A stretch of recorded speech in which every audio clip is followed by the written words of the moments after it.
ఇంటిని వదిలి బయటకు వెళ్లి ఏదో ఒకటి సాధించాలి అనుకునే ప్రతి మధ్యతరగతి అబ్బాయి జీవితం మనకు కనిపించేంత అందంగా ఉండదు. వాడు బయలుదేరేటప్పుడు భుజానికి వేసుకున్న బ్యాగ్ చూసే మనలాంటి వాళ్ళకి అది మామూలు బ్యాగ్ అనిపించవచ్చు. కానీ మోసే వాడికి మాత్రం తెలుసు ఇంటి బాధ్యతలన్నీ తన భుజాన ఉన్నాయని. చూసే మనకు అనిపించవచ్చు ఒక కొత్త ఊరికి వెళ్తున్నాడు, ఆనందంగా ఉన్నాడు అని. కానీ ప్రయాణం మొదలుపెట్టిన వాడికి తెలుసు ఒక కొత్త జీవితంలోకి అడుగు పెడుతున్నా అని. చూసే మనకి వాడి పెదవులపై నవ్వు కనిపించవచ్చు, కానీ వాడి గుండెల్లో పుట్టే గుబులు, భయం ఎవ్వరికీ చూపించలేనిది. ఆ భయం ఎలా ఉంటుందో తెలుసా?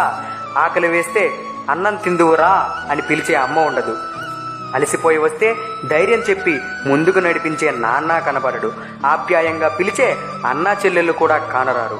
ఇంత భయం పెట్టుకొని కూడా కుటుంబ శ్రేయస్సు కోసం ఇంటిని వదిలి ఎక్కడెక్కడో పనిచేస్తున్న ప్రతి మధ్యతరగతి అబ్బాయికి కూడా ఈ వీడియో అంకితం.